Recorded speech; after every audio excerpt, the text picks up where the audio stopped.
بسم الله الرحمن الرحيم. السلام علیکم ورحمۃ اللہ وبرکاتہ ان الحمد للہ والصلاة والسلام علی رسول اللہ اما بعد رب اشرح لی صدری ویسر لی امری واحلل عقدۃ من لسانی یفقہوا قولی ربنا زدنا علما ربنا زدنا فہما اعوذ باللہ السمیع العلیم من الشیطان الرجیم بسم اللہ الرحمن الرحیم زیوکار معزز سامعین و سامعات، الحمدللہ اللہ کے فضل و احسان سے ہم نے قرآن پاک کا ترجمہ تفسیر کے ساتھ آغاز کیا تھا، تو الحمدللہ ہمارے سورۃ البقرہ کے 26 رکوع ہو چکے ہیں اور دوسرے پارے کے 10 رکوع ہو چکے ہیں الحمدللہ۔ آج ہم دوسرے پارے کا 11واں رکوع اور سورۃ البقرہ کا 27واں رکوع پڑھیں گے۔ اللہ رب العزت کی بارگاہ اقدس میں دعا ہے کہ رب کائنات مجھے صحیح بیان کی توفیق عطا فرمائے اور اس کے بعد ہم سب کو اس کتاب خدا پہ عمل کی توفیق عطا فرمائے۔ اللہ تبارک و تعالی نے 27ویں رکوع کا آغاز کرتے ہوئے یہ بات فرمائی ہے، اعوذ باللہ من الشیطان الرجیم۔ اللہ کریم فرماتے ہیں یسألونک عن الشہر الحرام قتال فیہ قل قتال فیہ کبیر وصد عن سبیل اللہ وکفر بہ والمسجد الحرام واخراج اہلہ منہ اکبر عند اللہ والفتنۃ اکبر من القتل۔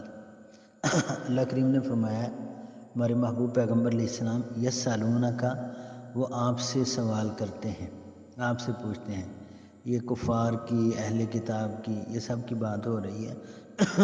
یہ لوگ آپ سے سوال کرتے ہیں کیا؟ عن الشہر الحرام، حرمت والے مہینوں کے بارے میں۔ یسألونک عن الشہر الحرام، آپ سے حرمت والے مہینے کے بارے میں سوال کرتے ہیں کیا؟ قتال فیہ، لڑائی کرنے کے بارے میں، یعنی ان مہینوں میں۔ حرمت والے 4 مہینے ہیں، یہ ذی القعدہ، ذی الحج، محرم اور رجب، یہ 4 مہینے حرمت والے ہیں۔ اور ان 4 اسلامی مہینوں کا احترام اہل کفر میں بھی تھا، اور یہ اسلام کے آنے سے پہلے بھی یہ 4 مہینے جو ہیں یہ حرمت والے شمار کیے جاتے تھے، کیونکہ اللہ تعالیٰ نے قرآن پاک کے اندر یہ بات فرمائی کہ اللہ کے ہاں مہینوں کی گنتی 12 ہے، اور یہ اس دن سے ہے جس دن سے اللہ نے زمین اور آسمان بنائے۔ جس دن یہ کائنات بنی، جس دن زمین بنائی گئی، جس دن آسمان بنایا گیا، اسی دن سال کے 12 مہینے مقرر ہوئے، اسلامی مہینے جو ہمارے ہاں۔ لیکن افسوس کی بات یہ ہے کہ ہمارا ملکی نظام جو ہے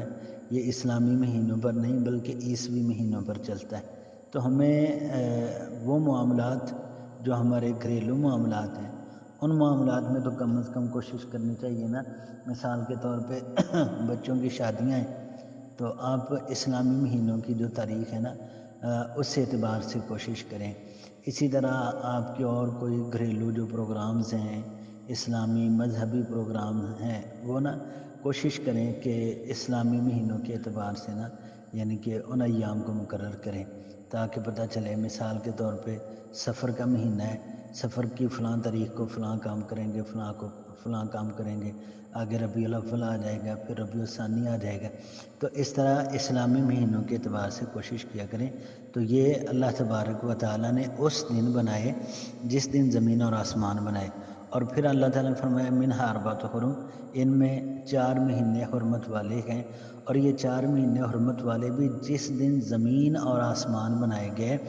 اسی دن یہ 4 مہینے حرمت والے ہوئے۔ ذی القعدہ، ذی الحجہ، محرم اور رجب، یہ 4 مہینے اللہ تبارک و تعالیٰ نے اس دن ہی بنا دیے حرمت والے جس دن یہ زمین اور آسمان بنائے گئے۔ تو یہ مہینے اہل کفر میں بھی حرمت والے تھے، بلکہ کافر ان مہینوں کا بڑا احترام کیا کرتے تھے۔ آج وہ باتیں پڑھ کے نا بعض دفعہ بڑا افسوس ہوتا ہے کہ کافر جو ہے وہ ان مہینوں کا اتنا احترام کیا کرتے کہ عرب ممالک کے اندر صرف 4 مہینے کاروبار ہوتا، تجارت ہوتی، تجارت ہوتی، باقی 8 مہینے تجارت ہی نہیں ہوتی تھی، یعنی کہ بس نہ ہونے کے برابر ہوتی، تھوڑی بہت ہی تجارت ہوتی، تو زیادہ تجارت ان 4 مہینوں میں ہوتی، کیونکہ کفار کا یہ عقیدہ نظریہ تھا کہ یہ مہینے حرمت والے ہیں، ان مہینوں کے اندر وہ قتال نہیں کرتے، لڑائی جھگڑا نہیں کرتے، خون ریزیاں نہیں کرتے تھے، اور پھر ان مہینوں میں ڈکیتی نہیں ہوتی تھی، چوری نہیں ہوتی تھی، لوگوں کا مال نہیں لوٹا جاتا تھا، لیکن وہ کافر تھے۔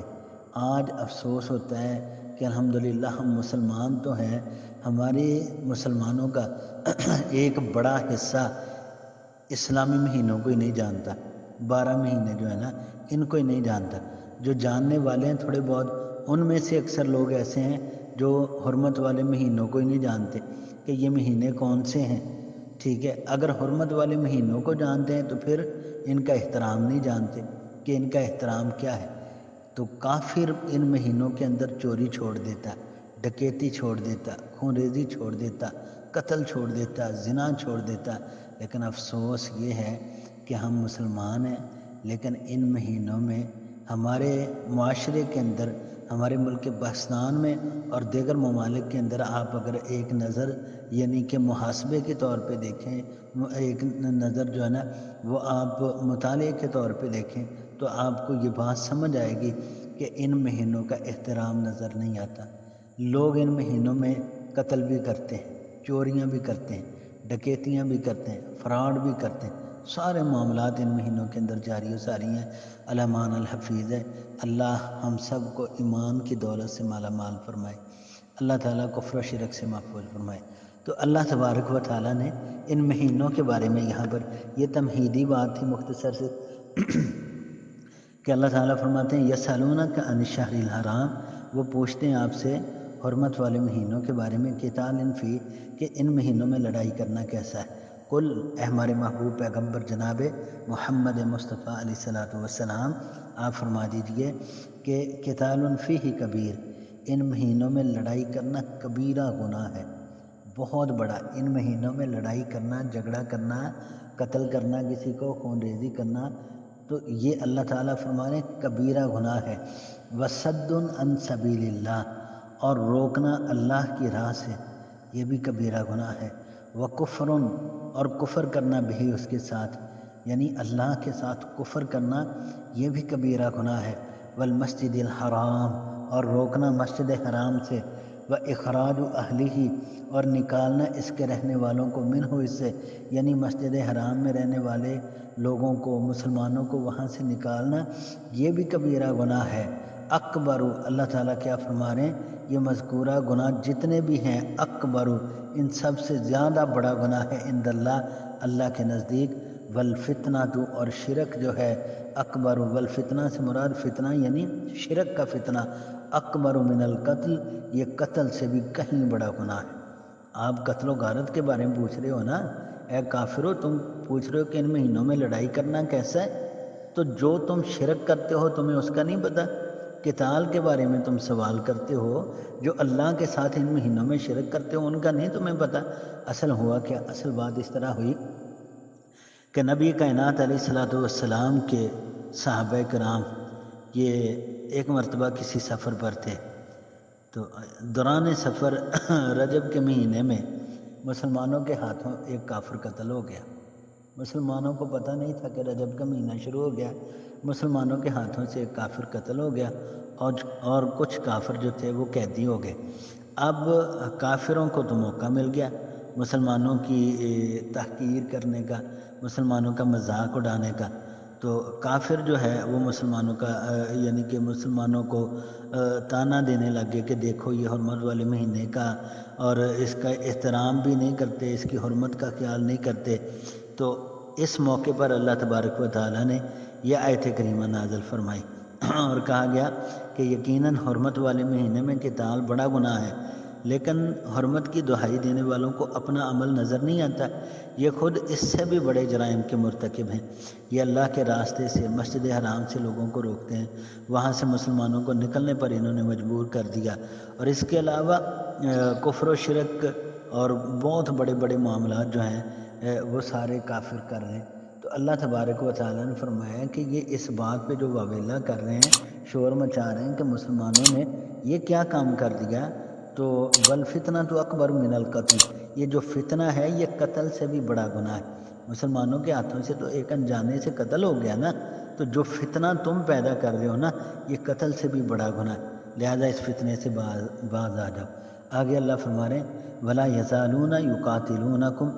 اور کافر تو ہمیشہ رہیں گے، یقاتلونکم یہ لڑتے رہیں گے تمہارے ساتھ، کافر ہمیشہ یہ تمہارے ساتھ لڑتے رہیں گے، حتیٰ یہاں تک کہ یردوکم وہ پھیر دیں تمہیں عن دینکم تمہارے دین سے۔ اب اللہ فرما رہے ہیں کہ کافر کا کام پتہ کیا ہے، یہ کافر ہے ہی فتنے باز، یہ شرارتی ہے، یہ معاشرے کا بدترین ہے، زمین پہ چلنے والا اللہ کے نزدیک سب سے بدترین بندہ وہ کافر ہے، یعنی اور کافر دین کے معاملات میں ہمیشہ تمہارے خلاف رہے گا اور تمہارے ساتھ لڑتا رہے گا، حتیٰ یردوکم عن دینکم یہاں تک کہ وہ تمہیں تمہارے دین سے پھیر دے گا۔ آگے اللہ فرما رہے ہیں ان استطاعوا اگر وہ طاقت رکھے، اگر وہ طاقت رکھے تو تمہیں تمہارے دین سے وہ پھیر ہی دے گا۔ وَمَن يَرْتَدِدْ مِنْكُمْ عَنْ دِينِهِ اور جو شخص پھر جائے گا تم میں سے اپنے دین سے، اگر تم میں سے اے مسلمانوں، اب یہ بات تمہارے لیے، کافر کی سازش کوشش اس کی کاوش یہ ہے کہ وہ تمہیں تمہارے دین سے پھیر دے، تمہیں اللہ سے دور کر دے، تمہیں کتاب اللہ سے دور کر دے، تمہیں رسول اللہ سے دور کر دے، یہ کافر کی کوشش ہے، اور وہ اپنی بھرپور کوشش کرے گا اپنی ہر حد تک، یعنی کہ ان استطاعوا جہاں تک وہ طاقت رکھتے ہیں وہ کام کریں گے۔ آگے اللہ فرما رہے ہیں مسلمانوں اب تم سن لو، وَمَن يَرْتَدِدْ مِنْكُمْ عَنْ دِينِهِ تم میں سے کوئی شخص اپنے دین سے اگر پھر گیا، فیمت پھر وہ مر جائے، وَهُوَ کافر اور وہ کافر شمار کیا جائے گا۔ ایک ایسا بندہ کہ اللہ نے اسے ہدایت دی، وہ اسلام پہ آ گیا، وہ قرآن پہ آ گیا، وہ رسول اللہ کی تابعداری پہ آ گیا، وہ اللہ کی اطاعت اور فرما برداری پہ آ گیا، پھر اس کے بعد وہ کافر کے پیچھے لگ کے دین سے بھٹک گیا، سیدھی راہ سے بھٹک گیا، ہاں جی حقائق سے دور ہو گیا، اور پھر اسی حالت میں فیمت پھر اسی حالت میں وہ مر گیا، وَهُوَ کافر وہ کافر شمار کیا جائے گا۔ اور ایسا بندہ جو اس حال میں مر گیا، فَأُولَئِكَ حَبِطَتْ أَعْمَالُهُمْ فِي الدُّنْيَا وَالْآخِرَةِ اس نے اگر دنیا کے اندر کوئی اچھا کام کیا بھی ہوگا نا حالت اسلام میں حالت دین میں، فَأُولَئِكَ حَبِطَتْ أَعْمَالُهُمْ بس ضائع ہو گئے، برباد ہو گئے اس کے اعمال فی الدنیا دنیا میں، والآخرہ اور آخرت میں، یعنی ایسے بندے کا کوئی بھی عمل نہ تو اس کا عمل دنیا میں کام آئے گا اور نہ ہی آخرت میں کوئی اس کا عمل کام آئے گا۔ وَأُولَئِكَ أَصْحَابُ النَّارِ اور یہ جہنم والے ہیں، یہ دوزخ والے ہیں، اور یہ کوئی 1 2 4 مہینے ہفتے سال کے لیے نہیں ہے، ہم فیہا خالدون یہ مرتد لوگ یہ ہمیشہ ہمیشہ اللہ کی جہنم کے اندر رہیں گے۔ استغفر اللہ واتوب الیہ۔ آگے اللہ تعالیٰ نے ایمان والوں کے بارے میں فرمایا ان الذین بے شک وہ لوگ آمنو جو ایمان لائے، والذین اور وہ لوگ جنہوں نے ہاجروا ہجرت کی، بے شک ایمان والے اور مہاجر جنہوں نے ہجرت کی، وجاہدوا فی سبیل اللہ اور جنہوں نے جہاد کیا اللہ کی راہ میں، اولئک یرجون رحمت اللہ یہی لوگ ہیں جو امید رکھتے ہیں اللہ کی رحمت کی۔ پیچھے اللہ تعالیٰ نے کیا ذکر کیا؟ جو کافر ہیں، جو مرتد ہیں، اللہ تعالیٰ نے ان کا ذکر کیا، آگے اللہ تعالیٰ نے ایمان والوں کا ذکر کیا۔ اللہ تعالیٰ فرما رہے ہیں بے شک وہ لوگ جو ایمان والے ہیں، جنہوں نے ہجرت کی، جنہوں نے جہاد کیا اللہ کی راہ میں، اولئک یرجون رحمت اللہ یہی لوگ ہیں جو اللہ سے اللہ کی رحمت کے امیدوار ہیں۔ واللہ غفور الرحیم بے شک اللہ بڑا غفور الرحیم ہے، اللہ بڑا مہربان ہے۔ جو دین سے پھر جاتا ہے نا اس کے لیے تو نبی کائنات علیہ الصلوۃ والسلام کا فرمان مبارک ہے، من بدل دینہ فاقتلوا، صحیح بخاری کے اندر حدیث آتی ہے کتاب الجہاد میں کہ جو بندہ اسلام سے پھر جائے، مرتد ہو جائے، دین سے پھر جائے، تو اس کی سزا دنیا کے اندر صرف ایک ہی ہے کہ اسے قتل کر دیا جائے۔ جو مرتد بندہ ہے نا اس کی دنیا کی سزا یہ کہ اسے قتل کر دیا جائے، مار دیا جائے اسے، اور آخرت کی سزا اللہ تعالیٰ نے ذکر کی ہے اولئک اصحاب النار یہ جہنم والے، ہم فیہا خالدون اور یہ ہمیشہ جہنم میں رہیں گے۔ اور ایمان والے لوگ اور ہجرت کرنے والے، جہاد کرنے والے، اللہ فرمانے فی سبیل اللہ، اللہ کی راہ میں، اولئک یرجون رحمت اللہ، یہ اللہ سے رحمت کی امید رکھنے والے ہیں، واللہ غفور الرحیم، اللہ بہت زیادہ بخشنے والے اور نہایت رحم کرنے والی ذات ہے میرے اللہ کی۔ اللہ اکبر اللہ۔ آگے اللہ تعالیٰ نے فرمایا یسألونک، وہ آپ سے سوال کرتے ہیں، عن الخمر والمیسر، یہ شراب اور جوئے کے بارے میں آپ سے سوال کرتے ہیں۔ یہ کافر نبی علیہ الصلوۃ والسلام سے آ کے سوال کرتے، شراب کے بارے میں بھی پوچھتے، جوئے کے بارے میں بھی پوچھتے۔ اللہ فرما رہے ہیں کل، ہمارے محبوب پیغمبر علیہ السلام فرما دیجئے، فیہما، ان دونوں میں، شراب میں اور جوئے میں، اسم کبیر، گناہ ہے بہت بڑا، بہت بڑا گناہ ہے۔ شراب کے اندر بھی اور جوئے کے اندر بھی بہت بڑا گناہ ہے۔ وَمَنَافِعُ لِلنَّاسِ، اور لوگوں کے لیے اس میں فائدہ بھی ہے۔ وَإِسْمُهُمَا، اور ان دونوں کا گناہ، اکبر، زیادہ بڑا ہے، من نفعہما، اس سے جو یہ فائدہ حاصل کرتے ہیں، ان دونوں کے فائدے سے ان کا گناہ زیادہ ہے۔ اب بات کو سمجھیے، شراب اور جوا، اس کے اندر دنیاوی تھوڑا سا فائدہ ہے، یعنی شراب ایسی ہے، بعض لوگ کہتے ہیں جو پینے والے ہیں، اللہ محفوظ فرمائے، اللہ سے کروڑ بار پناہ چاہتے ہیں، اللہ پینا تو دور کی بات ہے، اللہ اس کی بو سے بھی محفوظ فرمانا، اے اللہ وہ دیکھنا بھی نصیب نہ کرنا، اے اللہ جس طرح آج تک تو نے اپنی توفیق سے شراب کو نظروں سے دور رکھا ہے، اے اللہ آج تک شراب اپنی نظروں سے دیکھی بھی نہیں، اے اللہ تیری رحمت کے ساتھ ہے، اللہ تیرے کرم فضل کے ساتھ، اے اللہ اپنی زندگی میں شراب دیکھی تک نہیں ہے، اے اللہ تجھ سے تیرے رحم کے ساتھ دعا کرتے ہیں، اللہ ہماری بقیہ زندگی بھی اسی طرح اے اللہ گزار دینا کہ ہماری نظریں بھی شراب کو نہ دیکھ سکیں، اے اللہ یہ اتنی بری چیز ہے۔ اب اس کے اندر فائدہ ہے، فائدہ کیا ہے کہ اس سے یہ شراب پینے سے لوگ یعنی کہ کہتے ہیں کہ بندے کی جو ٹینشن ہے یہ ختم ہو جاتی ہے، بندہ ذہنی طور پہ ذرا ریلیکس فیل کرتا ہے، سکون محسوس کرتا ہے، بندہ ذہنی طور پہ ذرا مطمئن ہو جاتا ہے، اور جنسی قوت انسان کے اندر بڑھ جاتی ہے، تو جنسی طاقت انسان کے اندر اس میں اضافہ ہو جاتا ہے۔ پھر اسی طرح یہ شراب بیچنے سے کچھ یعنی کہ فائدہ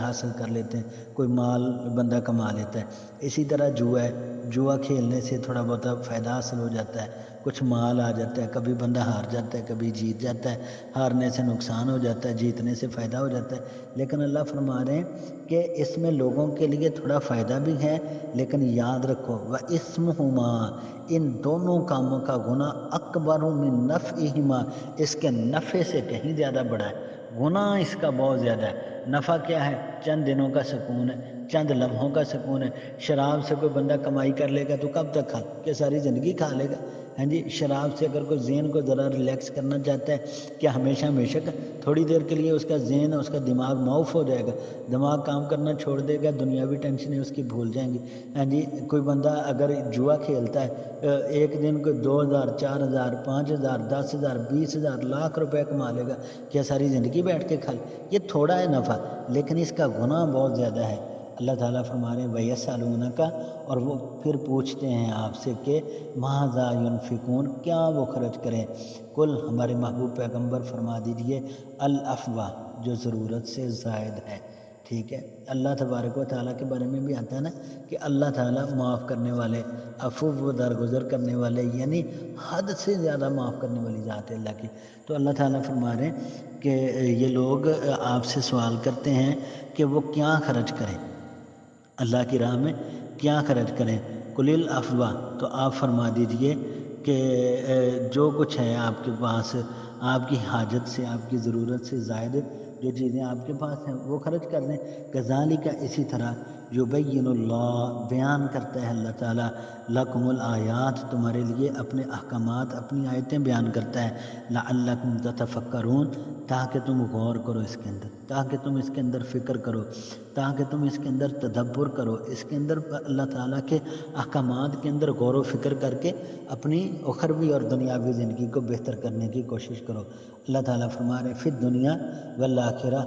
دنیا اور آخرت کے بارے میں، یعنی کیا کرنا ہے؟ پیچھے والی آیت کیا ہے کھول کھول کے اللہ تمہارے لیے بیان کرتا ہے تاکہ تم غور و فکر کرو، پھر دنیا والآخرہ، دنیا اور آخرت کے بارے میں، اپنی دنیا کے بارے میں بھی سوچیے، آخرت کے بارے میں بھی سوچیے۔ وَيَسْأَلُونَكَ عَنِ الْيَتَامَىٰ، اب یہ تیسرا سوال آ گیا۔ اللہ تعالیٰ یعنی کہ بار بار فرما رہے ہیں کہ یہ آپ سے سوال کرتے ہیں، یسألونک عن الخمر والمیسر، یہ آپ سے سوال کرتے ہیں شراب کے بارے میں، جوئے کے بارے میں۔ پھر اللہ تعالیٰ نے فرمایا وَيَسْأَلُونَکَ مَاذَا يُنْفِقُونَ، پھر یہ آپ سے سوال کرتے ہیں کہ کیا خرچ کریں اللہ کی راہ میں۔ یعنی بار بار اللہ جو فرما رہے ہیں الذین ينفقون اموالهم، وہ لوگ جو اللہ کی راہ میں اپنا مال خرچ کرتے ہیں، تو وہ پوچھتے ہیں کہ کیا خرچ کریں اللہ کی راہ میں۔ پھر آگے اللہ تعالیٰ نے فرمایا وَيَسْأَلُونَکَ عَنِ الْيَتَامَىٰ، وہ آپ سے پوچھتے ہیں یتیموں کے بارے میں، یتیموں کے مال کے بارے میں پوچھتے ہیں۔ قل، ہمارے محبوب پیغمبر علیہ السلام فرما دیجئے، اصلاح اللہم،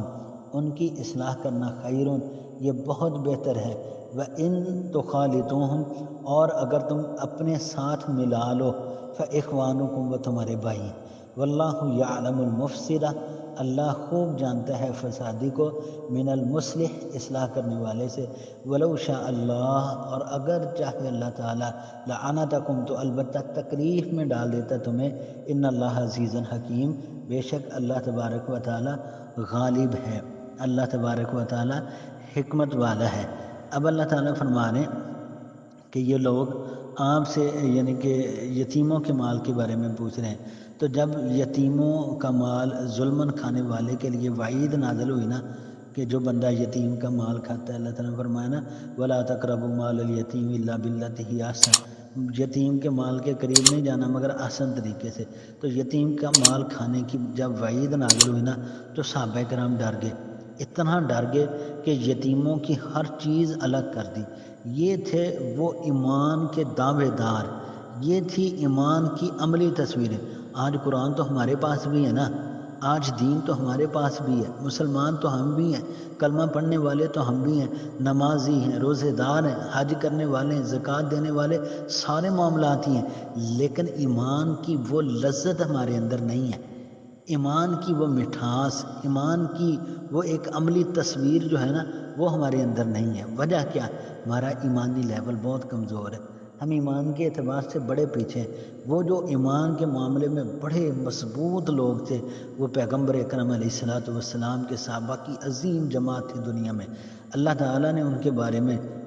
قرآن پاک میں بار بار ان کی تعریفیں کی، تو وہ تعریفیں کیوں تھیں کہ جب یتیم کا مال ظلماً کھانے والے کے لیے وعید نازل ہوئی تو صحابہ کرام ڈر گئے اور یتیموں کے مال کی ہر چیز الگ کر دی، حتیٰ کہ کھانے پینے کی کوئی چیز جو بچ جاتی تو اسے استعمال نہ کرتے۔ اگر کسی کے پاس کوئی یتیم ہوتا نا، اس کے کھانے میں سے کوئی چیز بچ جاتی نا، تو صحابہ اسے بھی نہ استعمال کرتے، وہ ایک سائڈ پہ رکھ دیتے، حتیٰ کہ وہ پڑی پڑی خراب ہو جاتی، اس ڈر سے کہ کہیں اللہ تبارک و تعالی ہمیں اس کی وعید کے جو یعنی کہ اس کی جو سزا ہے اس کے اللہ تعالی ہمیں یعنی حقدار نہ بنا دے۔ تو ایسے موقع پر پھر یہ آیت کریمہ نازل ہوئی، یعنی جب صحابہ کرام اتنا زیادہ ڈر گئے نا، تو پھر یہ آیت نازل ہوئی۔ اللہ فرما رہے ہیں وَيَسْأَلُونَكَ عَنِ الْيَتَامَىٰ، وہ آپ سے یتیموں کے مال کے بارے میں سوال کرتے ہیں۔ قل، کہہ دیجئے، اصلاح اللہم، ان کی اصلاح کرنا، خیرون، یہ بہتر ہے، وَإِن تُخَالِطُوهُمْ، اور اگر تم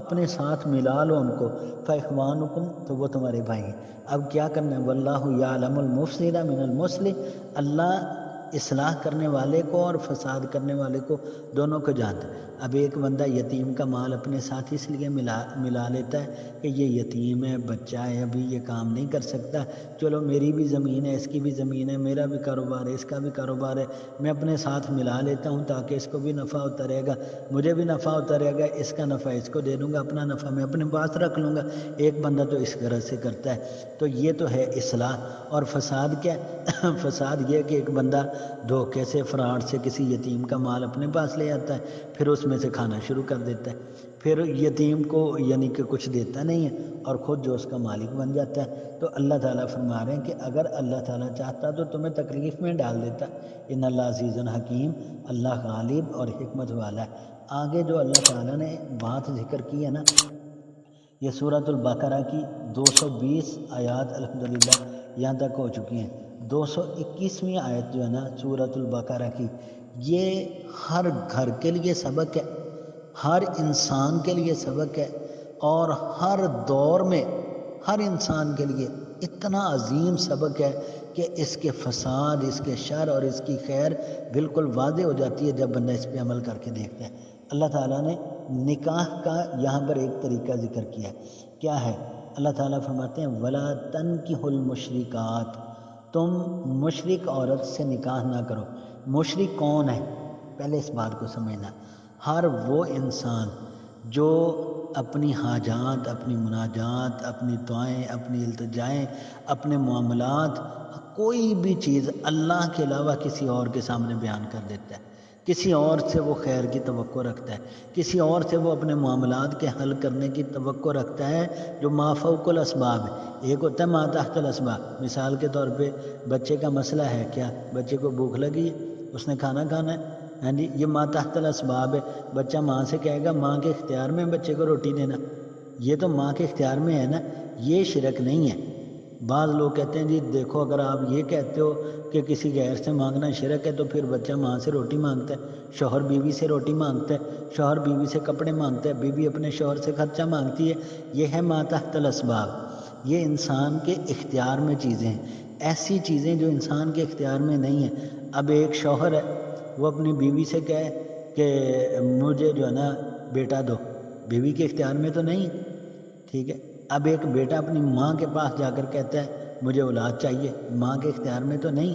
ٹھیک ہے۔ جو ما فوق الاسباب ہے نا، وہ چیزیں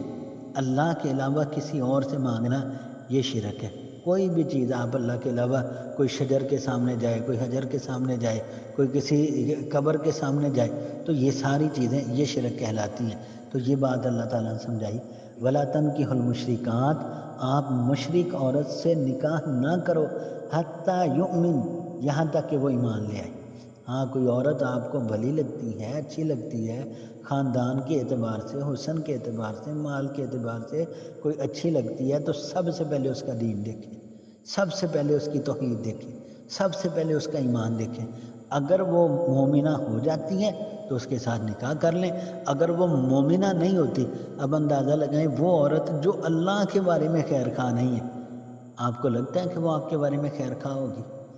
آپ کو لگتا ہے کہ وہ آپ کے گھر والوں کے بارے میں خیر خواہ ہوگی؟ وہ عورت جو رب کے ساتھ وفاداری نہیں کر سکتی، وہ باقی لوگوں کے ساتھ وفاداری کرے گی؟ وہ اپنی ساس کی، اپنے سسر کی، ہاں جی، اپنے سسرالی رشتہ داروں کی کیا وہ خیر خواہ ہوگی؟ جو رب کے ساتھ وفا نہیں کر سکتی وہ پھر سب کے ساتھ وفا نہیں کر سکتی۔ یہ ایک کلیہ ہے، یہ ایک اصول ہے، ہمیشہ اپنے ذہن کے اندر رکھیں۔ اللہ تعالیٰ فرما رہے ہیں وَلَا تَنْكِحُوا الْمُشْرِكَاتِ حَتَّى يُؤْمِنْ، مشرک عورت سے نکاح نہ کرو یہاں تک کہ وہ ایمان لے آئے۔ اب بعض دفعہ نا ہم مارے کب جاتے ہیں، معاشرے کے اندر تباہی اور خرابی کب ہوتی ہے، اپنا سٹیٹس ڈھونڈتے ہیں، یار یہ رشتہ ہمارے معیار کا ہے، دین نہیں دیکھتے، توحید نہیں دیکھتے، دنیاوی سٹیٹس دیکھتے ہیں، اچھا مالدار ہے، کوٹھی ہے، گاڑی ہے، ہاں جی، عہدہ بڑا ہے، جاب اچھی ہے، یہ ساری چیزیں دیکھتے ہیں، ایمان نہیں دیکھتے، اس وجہ سے ہم مارے جاتے ہیں۔ اللہ نے اصول پتہ کیا ذکر کیا؟ یہ بات بڑی قابل غور ہے، بڑی ہی قابل غور ہے۔ اللہ نے اصول یہ ذکر کیا ہے کہ مشرکہ عورت سے نکاح نہ کرو یہاں تک کہ وہ مومن ہو جائے۔ ولا امتن، اللہ فرما رہے ہیں ولا امتن، اور البتہ ایک لونڈی، ایک غلام عورت ہے، ایک غلام۔ آج کل تو الحمدللہ یہ سلسلہ نہیں ہے نا کہ لوگوں کو خریدنے بیچنے والا، جس طرح پہلے منڈیوں میں جانوروں کی طرح انسان بھی فروخت کیے جاتے تھے۔ ولا امتن، اور البتہ ایک لونڈی، ایک زر خرید عورت جو ہے، مؤمنۃ، مومنہ ہے، خیرن، یہ بہت بہتر ہے، من مشرکۃ، ایک مشرکہ عورت سے، ولو اعجبتکم، اگرچہ وہ تمہیں بھلی ہی کیوں نہ لگتی ہو۔ ایک مشرکہ عورت تمہیں بھلی لگتی ہے، خوبصورت لگتی ہے، اعلیٰ خاندان کی ہے، لیکن اس کے پاس توحید نہیں ہے، وہ تمہارے حق میں کبھی بہتر نہیں ہو سکتی۔ اللہ فرماتے ہیں ہاں ایک البتہ لونڈی ہے، غلام ہے، رنگ اس کا کالا ہے، خاندان اس کا بڑا چھوٹا ہے، معاشرے کے اندر وہ حقیر ہے، لیکن وہ ہے ایمان والی، خیر من مشرکۃ، یہ ایک مشرکہ عورت سے کہیں بہتر ہے، ولو اعجبتکم، اگرچہ تمہیں ایک وہ مشرکہ عورت بھلی لگتی ہے، وہ تمہیں ظاہری طور پر بھلی لگتی ہے لیکن حقیقت میں تمہارے لیے اس میں خیر نہیں ہے۔ یہ بات کس نے بیان کی ہے؟ کیا ہمارے کسی بڑے نے بیان کیا؟ نہیں، یہ اللہ کی بات ہے، یہ میرے رب کی بات ہے، یہ ہمارے خالق و مالک اور رازق کی بات ہے، یہ ہمیں زندگی دینے والا، موت دینے والا، خوشی اور غمی دینے والا جو رب ہے ہمارا، یہ رب العالمین کی بات ہے کہ ایک لونڈی، ایک غلام، ایک چھوٹے خاندان کی توحید والی عورت مشرک عورت سے بہتر ہے۔ آگے اللہ کیا فرماتے ہیں، وَلَا تُنْكِحُوا، اور نہ تم نکاح کرو اے مسلمان عورتوں۔ اب مسلمان عورتوں کو اللہ فرما رہے ہیں وَلَا تُنْكِحُوا الْمُشْرِكِينَ، نہ تم نکاح کرو مشرک مردوں کے ساتھ، حتیٰ یؤمنوا، یہاں تک کہ وہ ایمان لے آئیں۔ بعض دفعہ ایسا بھی ہوتا ہے نا ہمارے معاشرے کے اندر، خواتین کا ایک یہ بھی یعنی کہ ایک بڑا یعنی کہ غیر معیاری اصول ہے کہ ہاں جی لڑکا خوبصورت ہونا چاہیے، ہاں جی اس کا رنگ وائٹ ہونا چاہیے، اس کی ہائٹ اچھی ہونی چاہیے، ہاں جی وہ سمارٹ ہونا چاہیے، اس کے اندر یعنی کہ پڑھا لکھا ہونا چاہیے، دنیاوی اعتبار سے جاب ہونی چاہیے، گاڑی اس کے پاس ہونی چاہیے، معاشرے کی جو ضروریات ہیں وہ ساری اس کے اندر ہونی چاہیے۔ اب کیا ہوتا ہے اگر نہیں دیکھا جاتا، یہ بڑی ہماری کم ظرفی ہے، ہمارا ایمان کا لیول اتنا کمزور ہو گیا کہ جب لڑکے والے لڑکی دیکھنے جاتے ہیں نا تو جا کے سب کچھ پوچھتے ہیں، ہاں جی تعلیم کتنی ہے جی، بیٹی کی ایج کتنی ہے جی، ہاں جی یہ کام کون کون سے کر لیتی ہے، یہ ساری چیزیں پوچھتے ہیں۔ بدبختی کی بات ہے نہیں پوچھتے، تو یہ نہیں پوچھتے کیا بیٹی 5 وقت کی نماز پڑھتی ہے، کیا بیٹی نے قرآن پڑھا ہے، کیا اس کا کوئی حصہ اس نے زبانی یاد کیا، نہیں پوچھتے۔ اور اسی طرح لڑکی والے جب لڑکا دیکھنے جاتے ہیں نا وہ پوچھتے ہیں ہاں جی برادری کیا ہے جی، لڑکے کی ایج کتنی ہے جی، ہاں جی کہاں رہتے ہو، کیا کرتے ہو، ہاں جی لڑکے کی مصروفیت کیا ہے، ہاں جی کام کون کون سے کرتا ہے، تعلیم کتنی ہے، ساری چیزیں پوچھ لیتے ہیں۔ بدبختی کی بات ہے کہ ایک انسان ایک مرد کے حوالے اپنی بیٹی کرنے کے لیے تیار ہو جاتا ہے، اس سے نہیں پوچھتا، تو یہ نہیں پوچھتا تیرا رب کے ساتھ تعلق کیسا ہے، اللہ کے ساتھ تیرا تعلق کیسا ہے، اللہ کے بندے کیا تو نماز پڑھتا ہے، نہیں پوچھتے، ہاں جی اس سے نہیں پوچھتے کیا تو نے قرآن پڑھا ہے، کیا تو نے قرآن کی کچھ صورتیں زبانی یاد کی ہیں، نہیں پوچھتے۔ یہی وجہ ہے کہ آج ہمارے معاشرے کے اندر طلاق کی جو یعنی کہ ریشو ہے وہ بہت زیادہ بڑھ چکی ہے۔ معاشرے کے اندر بد امنی اس وجہ سے ہے کہ ہم توحید نہیں دیکھتے، ہم ایمان نہیں دیکھتے، ہم اسلام نہیں دیکھتے، ہم دین نہیں دیکھتے، باقی معاملات سارے دیکھتے ہیں۔ اللہ فرما رہے ہیں ولا عورتوں کو اللہ نے حکم دیا ولا تنکحوا المشرکین، اور اے عورتوں کی جماعت تم مشرک مردوں کے ساتھ نکاح نہ کرو، حتیٰ یؤمنوا، یہاں تک کہ وہ ایمان لے آئیں۔ ہاں دنیاوی سٹیٹس کو، بینک بیلنس کو چھوڑ کے دیکھو، والعبد، ایک غلام، ایک معاشرے کا کمزور آدمی، دنیاوی سٹیٹس کیا ہے، اس کے پاس ایک وقت کا کھانا ہے دوسرے وقت کا کھانا نہیں ہے، گھر اس کا کیا ہے نارمل سا اس کا گھر ہے، ہاں جی جاب اس کی کیا ہے وہ محنت مزدوری کرتا ہے، اس کا دنیاوی تعلیمی معیار کیا ہے وہ 2 4 5 10 جماعتیں پڑھا ہوا ہے، لیکن ہے توحید والا، خاندان چھوٹا ہے، اللہ کے ہاں مقام اس کا بہت اونچا ہے۔ اللہ فرما رہے ہیں والعبد، اور ایک غلام، مؤمن، مومن ہو، خیر،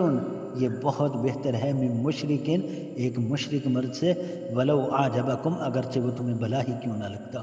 ایک آدمی تمہیں اچھا لگتا ہے، اس کا لباس اچھا ہے، اس کا جوتا اچھا ہے، اس کی گاڑی اچھی ہے، اس کا گھر اچھا ہے، لیکن مشرک ہے، یہ اللہ کے ہاں قابل قبول نہیں ہے۔ ایک کمزور ہے، اس کے پاس 2 وقت کا کھانا بمشکل ہوتا ہے، لیکن توحید والا ہے، یہ اللہ کے ہاں بہت اچھا ہے۔ اب آگے اللہ تعالیٰ نے بات بیان فرمائی، لوگوں یہ بات اللہ فرما رہے ہیں میں نے اس لیے سمجھائی ہے، اولئک یدعون الی النار، یہ مشرک لوگ جو ہیں، یدعون، یہ آپ کو بلاتے ہیں، الی النار، جہنم کی طرف۔ کتنے ہی ایسے گھرانے دیکھ چکے ہیں کہ لڑکی توحید والی تھی، لڑکا توحید والا نہیں تھا، اور انہوں نے نکاح کر دیا، بعد میں لڑکی اس لڑکے کی ماتحت ہو گئی، مجبور ہوگی، مجبوری میں لڑکے کی باتیں ماننی پڑیں، اور باتیں مانتے مانتے وہ لڑکی بھی انہی جیسی ہو گئی۔ اللہ فرمانے اولئک یدعون الی النار، یہ مشرک لوگ تمہیں جہنم کی طرف بلاتے ہیں، واللہ یدعو الی الجنہ، اور لوگوں اللہ تو تمہیں جنت کی طرف بلاتا ہے۔ اللہ تمہیں جنت کی طرف بلاتا ہے، صرف جنت کی طرف نہیں، اللہ تمہیں جنت کی طرف بھی بلاتا ہے، والمغفرتی مغفرت کی طرف بھی بلاتا ہے، بِإِذْنِهِ اپنے حکم سے، اپنا حکم دے کے نا تمہیں اللہ نے حکم دے دیا نا، نکاح کا شادی کا معیار سامنے رکھ کے نا اللہ نے تمہیں ایک حکم دے دیا کہ اس حکم کے مطابق اپنی زندگی گزارو، تو اللہ تمہیں جنت اور مغفرت کی طرف بلاتا ہے، وَيُبَيِّنُ آیاتہ اور وہ بیان کرتا ہے اپنی آیتیں للناس لوگوں کے لیے لعلہم یتذکرون تاکہ وہ نصیحت حاصل کریں۔ تو یہ قرآن یہ کتاب ہمارے لیے نصیحت ہے، لیکن اس سے نصیحت حاصل وہ کرتا ہے جو تقوی والا ہے، جو اللہ سے ڈرنے والا ہے۔ اللہ کریم سے دعا کرتے ہیں تو یہاں الحمدللہ ہمارے 27 رکوع مکمل ہوتے ہیں، رب جلیل سے دعا کرتے ہیں کہ مولا کائنات اس کتاب خدا کو ہماری زندگی کی بہار بنا دے۔ اللہ تعالیٰ اس کتاب خدا کے ذریعے دنیا اور آخرت کے اندر ہمیں سکون عطا فرمائے، اللہ ہمارے گھروں کے اندر خیر و برکات کا نزول فرمائے، اللہ ہماری زندگی کے جتنے بھی برے راستے ہیں اے اللہ وہ سب کے سب بند کر دے، اے اللہ ہمیں ان سے محفوظ فرما، اے اللہ ہماری زندگی کے اچھے راستے، خیر کے راستے، توحید کے راستے اے اللہ ہمارے لیے کھول بھی دے، ہمارے لیے ہموار بھی کر دے، اے اللہ ہم سب کے لیے دنیا آخرت میں آسانی فرمانا۔ آمین۔ آخر دعوانا ان الحمد للہ رب العالمین۔